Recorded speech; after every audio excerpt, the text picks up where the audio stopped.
राधिका गोरी से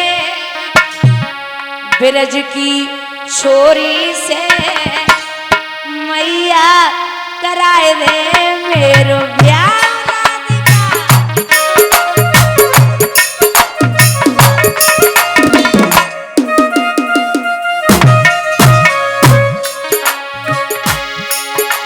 तो भगवान की बात सुन के मैया बोली, ए उम्र तेरी छोटी है, नजर तेरी खोटी है, उम्र तेरी छोटी है, नजर तेरी खोटी है, कैसे कराए दूं तेरो ब्याह।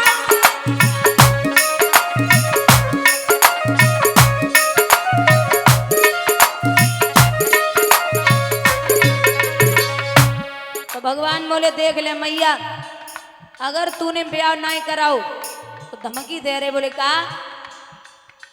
जो नहीं ब्याह करावे तेरी गैया नाय चराऊं।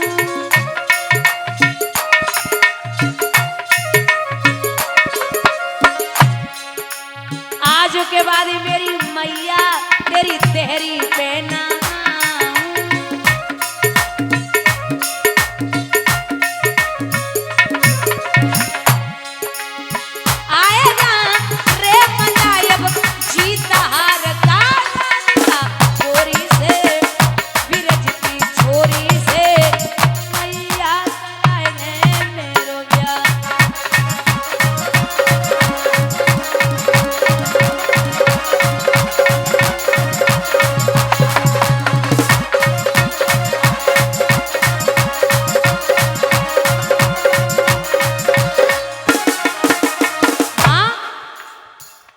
धमकी दे रहे कि गैया नहीं चलाऊं। मैया बोली मत चला, ब्याह नहीं होवे गो।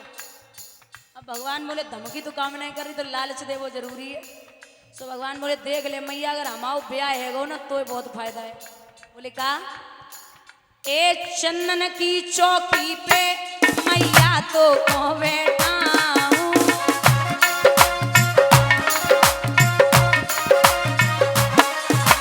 और अपनी राधिका से मैया में चरण तेरे दबाऊं।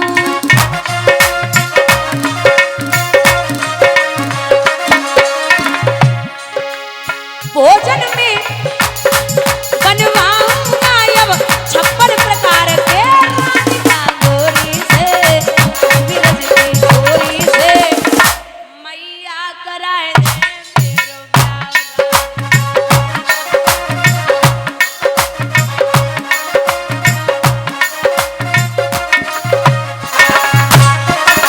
और माँ छोटी सी दुल्हनिया जब अंगना में डोलेगी,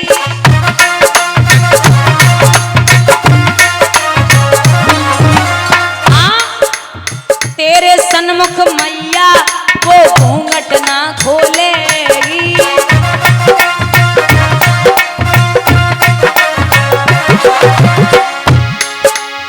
ताऊ से जाकर के कहना, बैठे द्वार पे राधिका गोरी से ब्रज की छोरी से मैया कराए दे मेरो ब्याह।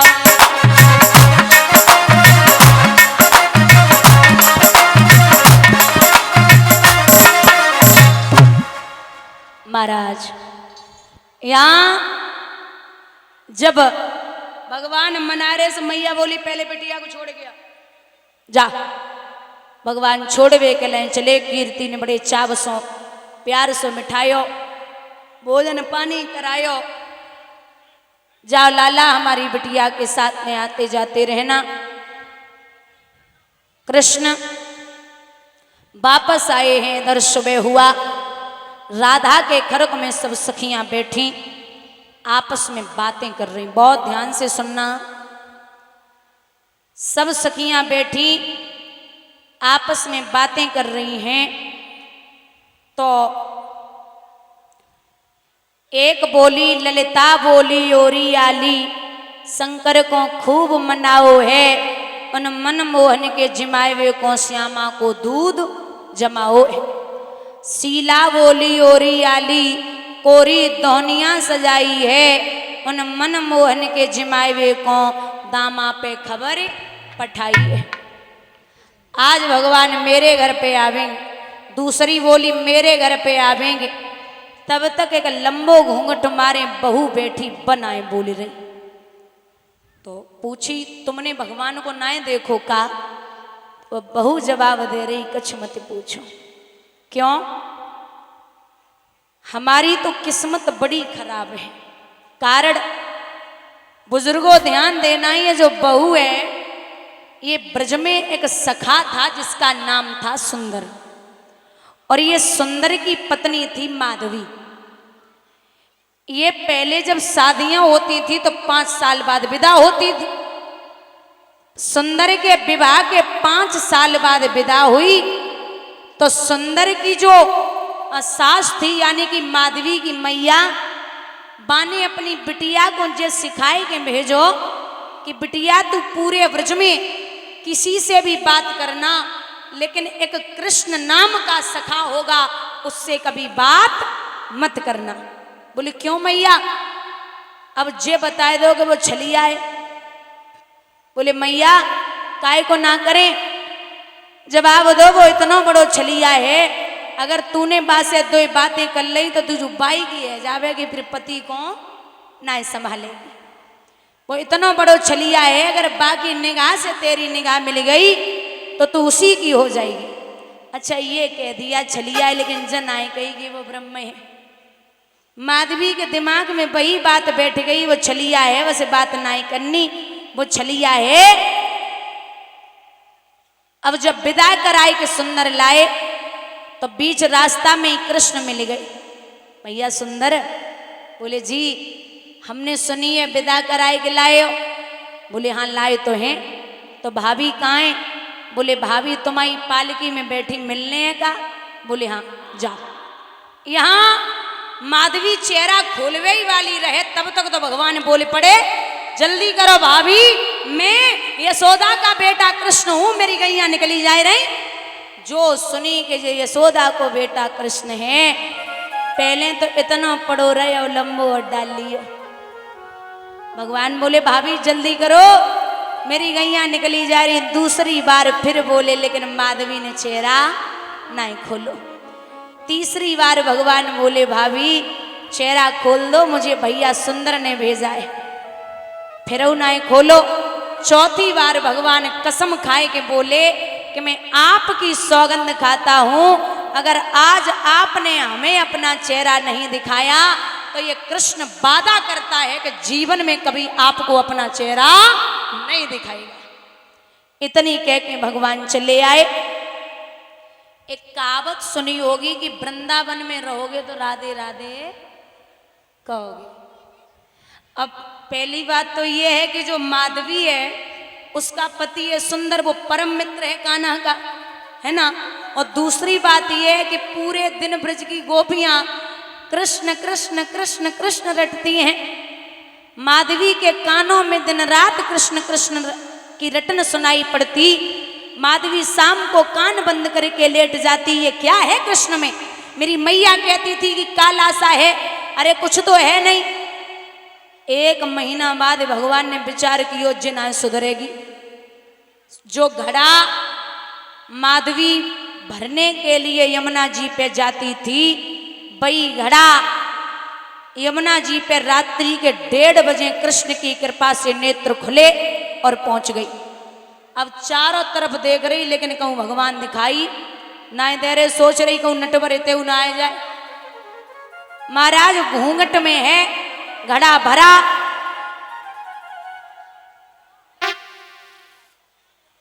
घड़ा भरने के बाद जिस घड़े को रोज उठाती थी वो घड़ा आज नहीं उठा पा रही। तो माधवी विचार करती है कि हमें ये लगता है कि हम रात्रि में ही आ गए, कोई गोपी भी दिखाई नहीं दे रही। अब क्या करें? इंतजार कर रही कि कोई आए जावे। तब तक पायलन की आवाज माधवी के कानन में पहुंची। अब माधवी को जे लगो कुछ बड़ी बूढ़ी आ रही है तो घूंघट करबो चाहिए। 1 महीना पहले तो बहू बन के आए, सो घूंघट लंबो सो कर लियो। भगवान पास में पहुंचे, घड़ा नहीं उठ रहा। बोले जी नहीं, चलो मैं उठाता हूँ। सो भगवान ने हाथ बढ़ाओ, बढ़ाते ही चले गए, बढ़ाते ही चले गए, सीधे माधवी को इस तरीके से खड़ा करके चले आए। भगवान ने अपना विराट रूप लिया और इस तरीके से माधवी खड़ी, भगवान तो चले आए। सुबह 5 बजे गोपियां पहुंची। सो बोली हो रही हो दीदी जो तो 1 महीना पहले बहू आई जाए, कौन सी बीमारी है गई ये ऐसे काय को खड़ी। सो धक्का लगाए 2-3, माधवी गिर पड़ी। जमुना जी से जलाओ, माधवी के मुंह पे मारो। सो माधवी नेत्र बंद करके बोली अरे ओ दीदी हमने तो थोड़ी सी झलक ही देखी, पैर में पायल है, कारी कमली है, मोर मुकुट है, हाथ में चूड़ा है। अरे बेना मोटे मोटे नैन है, और तो सुन मोर को पंख लगो सर पे, बड़ो प्यारो सो है, अब पता ना है वो कौन है। सो गोपियां बोली अरे ओ दीदी जा पे कोई भूत भूत को चक्कर ना, जा पे यशोदा को लाला के चक्कर डाल के चलो गो जाए, कोई बीमारी ना। अब माधवी से कहा कि वही तो कृष्ण है जिससे तू दिन रात नफरत करती थी। गोवर्धन का जब पूजन भगवान ने कराया तब माधवी ने लाख कोशिश की देखने की, लेकिन भगवान ने अपना चेहरा नहीं दिखाया। 1 बार नहीं, 100 बार नहीं, 1,00,000 बार माधवी ने कोशिश की, लेकिन भगवान ने पलट के अपना चेहरा नहीं दिखाया। इस माधवी ने यह प्रण किया है कि इस युग में, इस जन्म में आप अपना चेहरा हमें नहीं दिखा रहे तो कोई बात नहीं, लेकिन मैं भी कृष्ण की सौगंध खा के कहती हूं कि इस जन्म में आपका चेहरा मैंने नहीं देख पाया, जब अगला जन्म लूंगी तो आपके चेहरे को देखे बिना किसी और का चेहरा पसंद नहीं करूंगी। यही माधवी अगले जन्म में आके हुई है। मीरा बोलिए गोविंद भगवान की। मीरा एक ही बात कहती थी कि मेरो तो गिरधर गोपाल दूसरा ना कोई, और जाके सिर पे मोर मुकुट है मेरो पति है। यही माधवी अगले जन्म में आके हुई है मीरा।